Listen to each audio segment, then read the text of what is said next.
ಸುತ್ತಮುತ್ತಲ ಬರೀ ದ್ವೀಪಗಳೇ ಇವೆ. ಇಲ್ಲಿ ಯಾವ ದ್ವೀಪದಲ್ಲಿ ಗೋರ ಇದ್ದಾನೆ ಅಂತ ಹುಡ್ಕೋದು? ಏನು ಅರಿಯದ ಚಿಕ್ಕ ಮಗು ತರ ನಿನ್ನ ಮಡ್ಲಲ್ಲಿ ಸಮುದ್ರದ ಮಧ್ಯ ದಿಕ್ಕು ತೋಚ್ತೆ ನಿಂತಿದ್ದೀನಿ. ಈಗ ನೀನೇ ನನಗೆ ದಾರಿ ತೋರಿಸ್ಬೇಕು.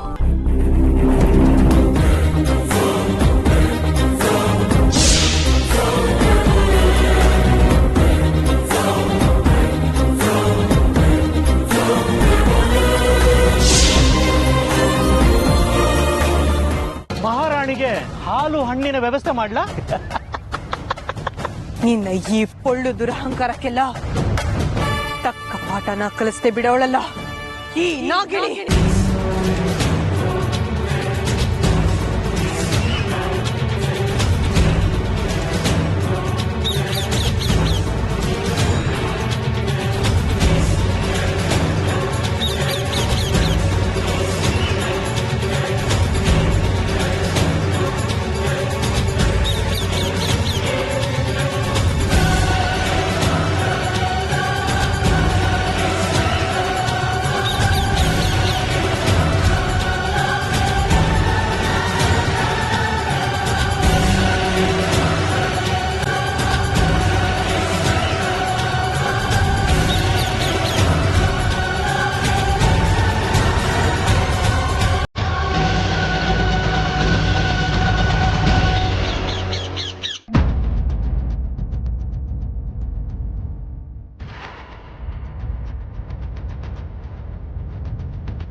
ಎಷ್ಟು ದಟ್ಟವಾಗಿದೆ ಈ ಕಾಡು. ಈ ಗಾಢವಾದ ಕಾಡಲ್ಲಿ ಗೋರ ಎಲ್ಲಿದ್ದಾನೆ? ನನ್ನ ಅಮೃತ ಅವ್ರನ್ನ ಎಲ್ಲಿ ಬಚ್ಚಿಟ್ಟಿದ್ದಾನೆ ಅಂತ ಹೇಗೆ ಹುಡ್ಕೋದು? ಏನು ಸುಳಿ ಸಿಗ್ತಾ ಇಲ್ವಲ್ಲ.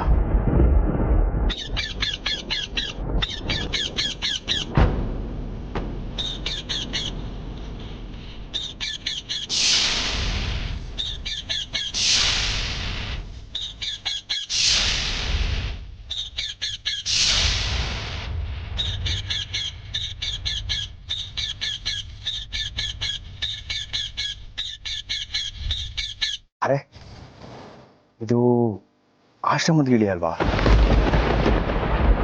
ಇಷ್ಟು ದೂರ ಹೇಗೆ ಬಂತು?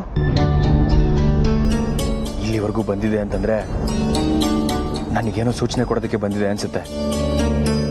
ಅಮೃತ ಅವ್ರನ್ನ ಹುಡ್ಕೋದಕ್ಕೆ ಆ ದೇವ್ರೆ ಈ ಗಿಳಿನ ಇಲ್ಲಿ ಕಳ್ಸಿದ್ದಾನೆ ಅನ್ಸುತ್ತೆ. ಅಂದ್ರೆ ನಾನು ಮಾಡ್ತಿರೋ ಕೆಲ್ಸಕ್ಕೆ ದೈವ ಬಲನೂ ಇದೆ ಅಂತ ಆಯ್ತು.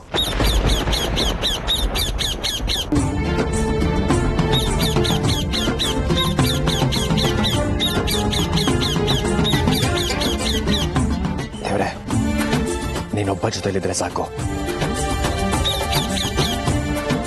ನಾನು ಅಮೃತ ಅವ್ರನ್ನ, ಅವ್ರ ಜೊತೆಲಿರೋ 1000 ಹಾವುಗಳನ್ನ ಆ ದುಷ್ಟನ ವಶದಿಂದ ನಾನು ಖಂಡಿತವಾಗ್ಲೂ ಕಾಪಾಡ್ಕೋತೀನಿ ಅನ್ನೋ ಆತ್ಮವಿಶ್ವಾಸ ನನಗಿದೆ.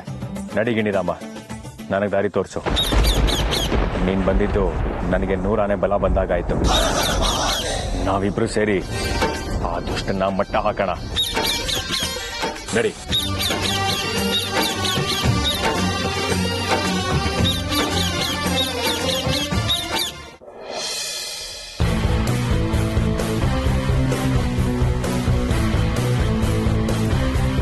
ಮಿನಿ, ಊಟಕ್ಕೆ ಬಾಮ, ಹೊತ್ತಾಗಿದೆ. ಎಕ್ಸ್ಕ್ಯೂಸ್ ಮೀ, ಈ ರೂಮ್ಗೆ ಬಾಗ್ಲ ಅಂತ ಒಂದಿದೆ. ಅದನ್ನ ನಾಕ್ ಮಾಡಿ ಪರ್ಮಿಷನ್ ತಗೊಂಡು ಒಳಗಡೆ ಬರೋ ಡಿಸೆನ್ಸಿ ಇಲ್ವಾ ನಿಮ್ಗೆ? ಏನಂದೆ? ನನಗೆ ಮ್ಯಾನರ್ಸು ಡಿಸೆನ್ಸಿ ಪಾಠ ಮಾಡೋಕ್ ಬರ್ತೀಯ ನೀನು?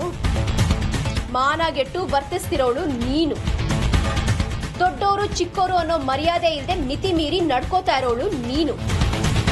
ಬೇರೆ ಊರಿಂದ ಗತಿ ಇಲ್ಲದೆ ನನ್ ಮನೆ ಬಾಗಿಲು ತಟ್ಟೋಳು ನೀನು. ಏನೋ ನನ್ನ ಗಂಡನ ಫ್ರೆಂಡ್ ಮಗಳು ಅಂತ ನೀನು ಆಡಿದ ಆಟನೆಲ್ಲ ನೋಡ್ಕೊಂಡು ಸುಮ್ಮನೆ ಇದ್ರೆ ನನ್ನನ್ನೇ ಪರ್ಮಿಷನ್ ತಗೊಂಡು ಒಳಗಡೆ ಬಾ ಅಂತೀಯ? ನೀನ್ ಯಾವ ಮಹಾ ತೋಲಾಣಿ ಅಂತ ನಿನ್ ಪರ್ಮಿಷನ್ ಕೇಳ್ಬೇಕೆ ನಾನು? ಇದು ನನ್ನ ಮನೆ. ನಿನ್ನ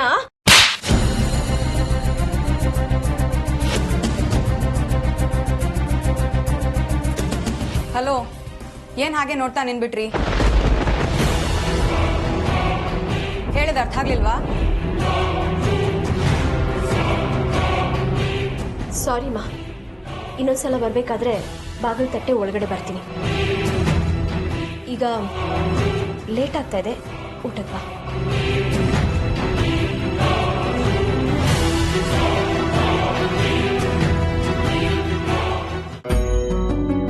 ಕರ್ಣ, ಚಿತ್ರನ ಆರೋಗ್ಯ ಹೇಗಿದೆಯಂತೆ? ಅಲ್ಲ ಕಣೋ, ಅವ್ರ ಅಮ್ಮನ ಮನೆಗೆ ಹೋದಳು, ಅಲ್ಲೇ ಉಳ್ಕೊಂಬಿಟ್ಲಲ್ಲ. ಹ್ಞೂ ಅಜ್ಜಿ, ಅವಳು ಅಮ್ಮನ ಮನೇಲಿ ಆರಾಮಾಗಿ ರಾಣಿ ತರ ಇದ್ದಾಳೆ. ನಮ್ದೆಲ್ಲ ನೆನಪಾಗತ್ತಾ? ಇಬ್ಬರೇ ಬಿಡೋ, ಅವ್ರ ಅಪ್ಪ ಅಮ್ಮಂಗೂ ಆಸೆ ಇರಲ್ವಾ? ಮಗಳು ಬಸ್ರಿ, ಚೆನ್ನಾಗಿ ನೋಡ್ಕೋಬೇಕು, ಅವಳು ಕೇಳಿದ್ದೆಲ್ಲ ಮಾಡ್ಕೊಡ್ಬೇಕು ಅನ್ನೋ ಆಸೆ ಇರಲ್ವಾ? ಆರಾಮಾಗಿ ಇದ್ ಬರ್ಲಿ ಬಿಡು, ಏನಾಯ್ತು ಇವಾಗ?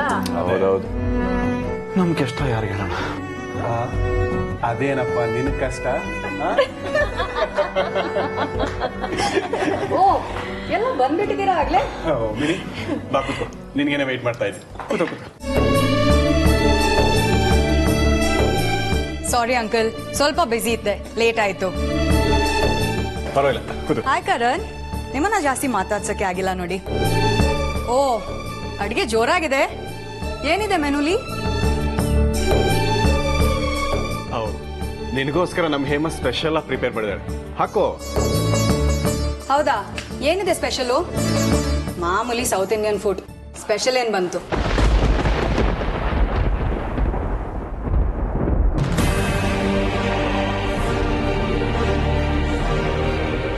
ಛೀ, ಚಿಚಿ,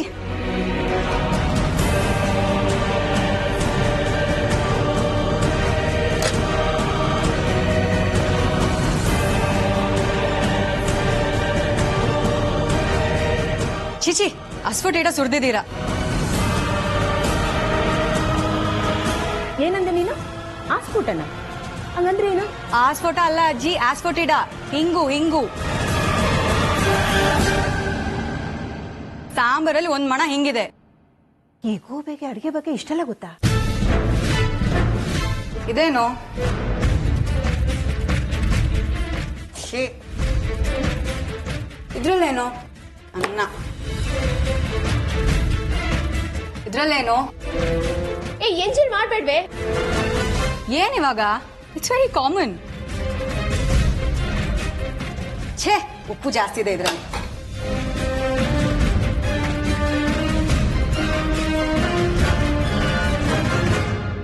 ಮೈ ಗಾಡ್, ಈ ಅಡಿಗೆನ ದಿನ ಹೇಗ್ ತಿಂತೀರಾ ನೀವು? ಆಗಲ್ಲಪ್ಪ, ನಂಗಂತೂ ಅಡ್ಜಸ್ಟ್ ಆಗಲ್ಲ. ಛೇ, ಇದನ್ನ ಸ್ಪೆಷಲ್ ಅಂತ ಬೇರೆ ಹೇಳ್ತಿರಲ್ಲ ಅಂಕಲ್. ನಾನ್ ಸ್ಯಾಂಡ್ವಿಚ್ ಮಾಡ್ಕೊಂಡು ತಿಂತೀನಿ, ನಿಮ್ಮನ್ನ ನಂಬಿದ್ರೆ ಉಪವಾಸನೆ. ಇಲ್ಲಿದೆ ಕಿಚನ್.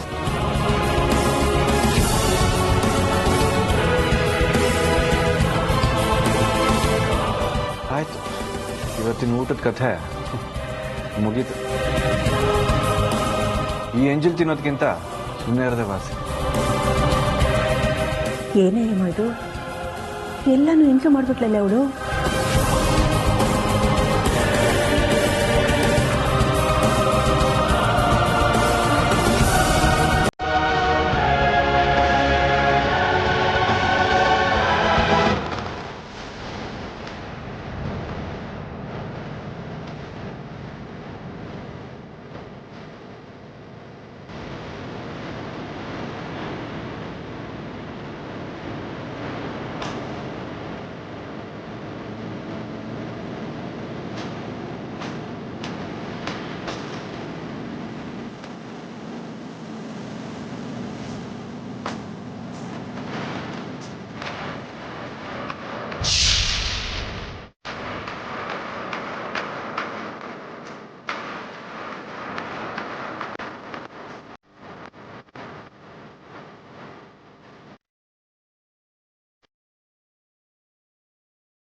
ನಾಗಿಣಿ, ನನಗೆ ಒಂದು ವಿಚಾರ ಅರ್ಥ ಆಗ್ಲಿ.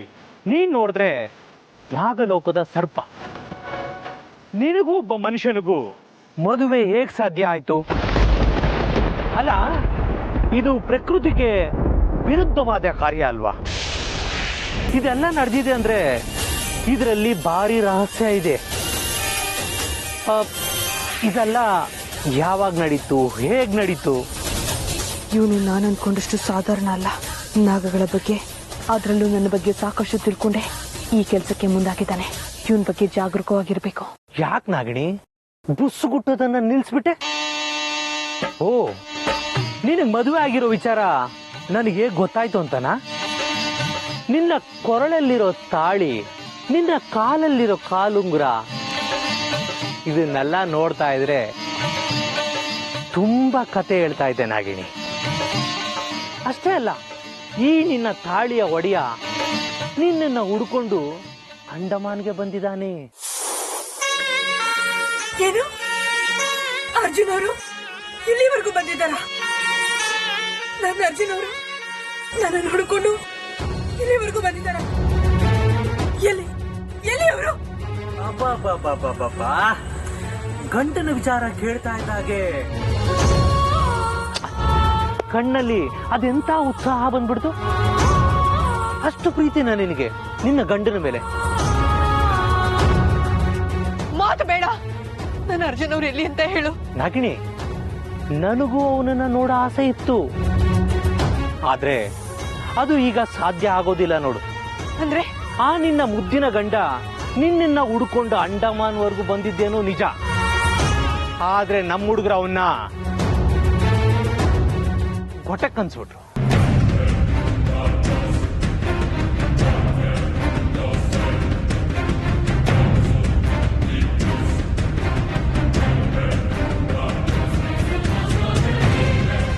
ಅರ್ಜುನ್ ಅವರೇ, ಅರ್ಜುನ್ ಅವರೇ!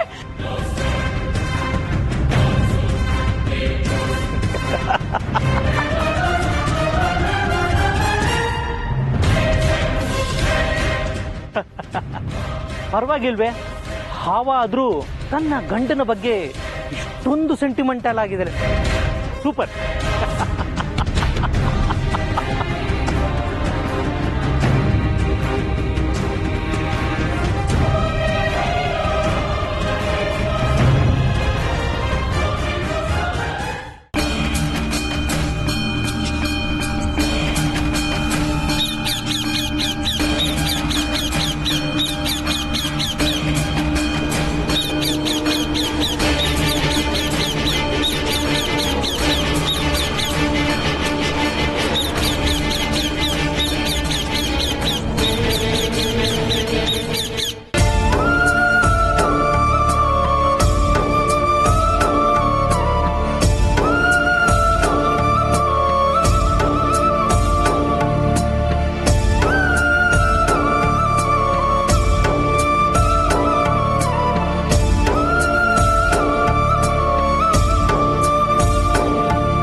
ಗುರುಗಳೇ, ಎಲ್ಲ ನಾವು ಅನ್ಕೊಂಡಂಗೆ ಆಗ್ತಿದ್ಯಲ್ಲ, ಅದು ಯಾಕೆ ದುಃಖದಲ್ಲಿದ್ದೀರಾ? ಏನಾಯ್ತು ನಿಮ್ಮ ಮನ್ಸಿಗೆ? ಇಲ್ಲ ವಾಸುದೇವ, ನಾವು ಅಂದ್ಕೊಂಡಿದ್ದು ಇನ್ನೂ ಸಂಪೂರ್ಣವಾಗಿ ಆಗಿಲ್ಲ. ಈಗಾಗಿರೋದು ಆರಂಭ ಮಾತ್ರ. ನಮ್ ಗಿಳಿರಾಮನ್ ಮೇಲೆ ಆ ಪರಮೇಶ್ವರನ ಕೃಪಾ ಕಟಾಕ್ಷ ಇದೆಯಲ್ಲ, ಮತ್ ಯಾಕೆ ಚಿಂತೆ? ಅದು ಹಾಗಲ್ಲ ವಾಸುದೇವ. ಈ ಹಿಂದೆನೆ ನಿನಗೆ ಹೇಳಿದ್ದೆ, ಆ ಗಿಣಿ ಸಾಮಾನ್ಯವಾದ ಗಿಣಿ ಅಲ್ಲ. ಆ ಗಿಣಿಗೂ ಈ ಆಶ್ರಮಕ್ಕೂ ಇರುವ ನಂಟು ಪುರಾತನವಾದದ್ದು. ಸಾಕ್ಷಾತ್ ಭಗವತ್ ಪ್ರೇರಣೆಯಿಂದ ಸಕಲ ಶಕ್ತಿಗಳನ್ನು ಆವಿರ್ಭವಿಸಿಕೊಂಡಿರುವ ಆ ಗಿಣಿ ಈ ಆಶ್ರಮದ ಅತ್ಯಮೂಲ್ಯವಾದಂತಹ ಆಸ್ತಿ. ಈಗ ಪರ್ಕಾಯ ಪ್ರವೇಶ ಮಾಡಿರುವ ಆ ಗಿಣಿ ಇನ್ನು 8 ಗಂಟೆ ಕಾಲದ ಒಳಗೆ ನಮ್ಮ ಆಶ್ರಮವನ್ನು ಬಂದು ಸೇರ್ಕೋಬೇಕು. ಹಾಗೊಂದು ವೇಳೆ ಏನಾದರೂ ಮಧ್ಯದಲ್ಲಿ ಅವಘಡ ನಡೆದು ಆ ಗಿಳಿ ನಿಗದಿತ ಸಮಯದ ಒಳಗೆ ಆಶ್ರಮವನ್ನ ಸೇರಿ ತನ್ನ ದೇಹವನ್ನ ಸೇರದೆ ಹೋದರೆ ಶಾಶ್ವತವಾಗಿ ನಾವು ಈ ಆಶ್ರಮದಿಂದ ಗಿಣಿಯನ್ನ ಕಳ್ಕೋಬೇಕಾಗತ್ತೆ. ನಾನು ಅದರ ಬಗ್ಗೆ ಚಿಂತೆ ಮಾಡ್ತಾ ಇದ್ದೀನಿ ವಾಸುದೇವ. ನಿಮ್ಮ ಕಳವಳ ನನಗೆ ಅರ್ಥ ಆಗತ್ತೆ ಗುರುಗಳೇ. ನೀವೇ ಹೇಳಿದ ಹಾಗೆ ಭಗವಂತನ ಪ್ರೇರಣೆ ಇರುವ ಗಿಳಿಗೆ ಯಾವುದೇ ರೀತಿಯ ಅಡಚಣೆ ಬರೋದಿಲ್ಲ. ಒಂದ್ ವೇಳೆ ಆ ಅಡಚಣೆ ಬಂದರೂ ಕೂಡ ಅದನ್ನ ದಾಟಿ ಬರೋ ಶಕ್ತಿ ಆ ಗಿಳಿಗಿದೆ. ನೋಡ್ತಾ ಇರಿ, ನಮ್ಮ ಗಿಳಿರಾಮ ಎಲ್ಲ ಅಡಚಣೆಗಳನ್ನ ದಾಟಿ ಸುರಕ್ಷಿತವಾಗಿ ಮತ್ತೆ ಈ ಆಶ್ರಮಕ್ಕೆ ಬರ್ತಾನೆ. ನೀವು ಚಿಂತೆ ಮಾಡಬೇಡಿ.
ಏನತ್ತೆಮ್ಮ ಸುಮ್ಮನೆ ಕೂತ್ಬಿಟ್ರಿ, ತಗೊಳ್ಳಿ.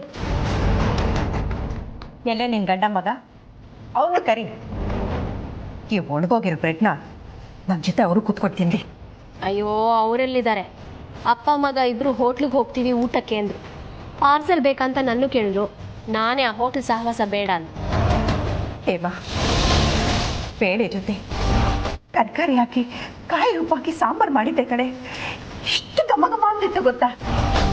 ಪಾಪಿ ಎಲ್ಲದಕ್ಕೂ ಕಲ್ಲ ಹಾಕ್ಬಿಟ್ರು. ಯಾರು ತಿಂದಂಗೆ ಮಾಡಿಬಿಟ್ರು. ಹುಳಿಗೇನೋ ಆ ಗತಿ ಆಯಿತು. ಹೋಗ್ಲಿ, ಒಂದು ಲೋಟ ಸಾರಾದರೂ ಕುಡಿಯೋಣ ಅಂದರೆ ಅದನ್ನು ಎಂಜಿಲ್ ಮಾಡಿಬಿಟ್ರು. ಇನ್ನು ಈ ಕೋಸಂಬರಿ ಪಲ್ಯಕ್ಕೂ ಅದೇ ಗತಿಯ. ಅಷ್ಟೇ ಯಾಕೆ, ಒಂದು ಬಟ್ಲು ಮೊಸರಿಗೆ ಸಕ್ಕರೆ ಆಗ್ಬಿಟ್ಟು ತಿನ್ನೋಣ ಅಂತಿದ್ದೆ. ಬೇಳೆ ಇನ್ನೂ ಹಾಳು ಮಾಡ್ಬಿಟ್ಟು. ಶನಿ ಅದು. ಹೋಗ್ಲಿ ಅಂದರೆ ತಾನೂ ತಿನ್ನಲಿಲ್ಲ. ಮಾಡಿದ್ದೆಲ್ಲ ಹಸುಗೆ ಹಾಕಿದ್ದಾಯ್ತು ನೋಡಿ. ಏನು ಕರ್ಮ ಮಾಡಿದ್ದು. ಇವತ್ತು ಹಿಂಗೆ ಒಣಗೋಗಿರೋ ಬ್ರೆಡ್ ತಿನ್ನೋ ಹಣೆ ಬರಹ ನಮಗೆ.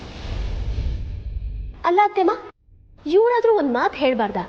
ಹೇಗೆ ಸುಮ್ಮನೆ ಹೊಟ್ಟೋದ್ರು ನೋಡಿ ಅವರು. ಆಗಲ್ಲ ಕಣೆ, ನನ್ನ ಕೈಲಿ ನಾಗಲ್ಲ. ಬರಲಿ ಇವತ್ತು ವಿಷ್ಣು, ನಾನು ಅವನ ಹತ್ರ ಮಾತಾಡಲೇಬೇಕು. ಇವತ್ತು ಯಾಕೋ ಅತಿ ಆಗ್ತಾ ಇದೆ. ಒಂದು ಮಡಿ ಇಲ್ಲ, ಮೈಲ್ಗೆ ಇಲ್ಲ, ಎಂಜಿನ ಮುಸ್ರೆ ಅನ್ನೋದಿಲ್ಲ. ಮೊದಲಾಗಿ ದೊಡ್ಡವರು ಚಿಕ್ಕವರನ್ನು ಭಯ ಭಕ್ತಿ ಇಲ್ಲ. ಇಂಥವಳ ಮನೇಲಿ ಇಟ್ಕೊಂಡು ಅವಳು ಸೇವೆ ಮಾಡಬೇಕಾ? ಇಲ್ಲ ಇಲ್ಲ, ಈ ಮನೇಲಿ ನಾವಿರ್ಬೇಕು, ಇಲ್ಲ ಅವಳಿರ್ಬೇಕು. ಹೋ ಅತ್ತೆಮ್ಮ, ನೀವು ಹೇಳ್ದಾಗೆ ಇಲ್ಲ ಅವಳಿ ಮನೆ ಬಿಟ್ಟು ಹೋಗ್ಬೇಕು, ಇಲ್ಲ ನಾವೀ ಮನೆ ಬಿಟ್ಟು ಹೋಗ್ಬೇಕು. ಬರ್ಲಿ ಇರಿ, ಇವರು ಮಾತಾಡೋಣ.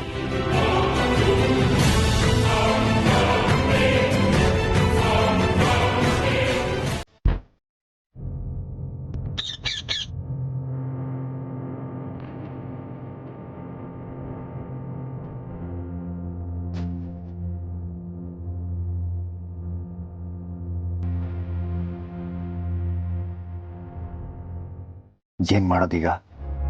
ಈ ದಟ್ಟವಾದ ಕಾಡಲ್ಲಿ ಅಮೃತ ಅವ್ರನ್ನ ಎಲ್ಲಿ ಅಂತ ಹುಡ್ಕೋದು?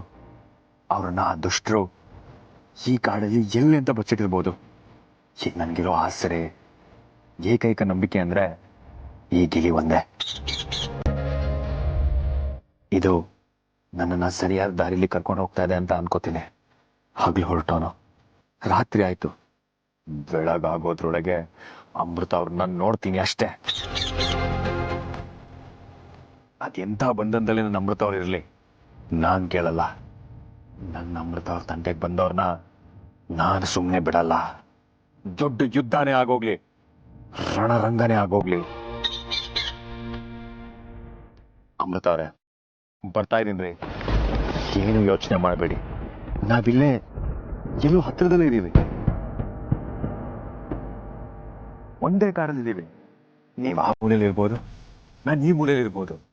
ಯಾವ ಕಾಡಿನ ಯಾವ ಮೂಲೆನೂ ನಮ್ಮನ್ನ ದೂರ ಮಾಡೋದಕ್ಕಾಗಲ್ಲ ಕಣ್ರಿ.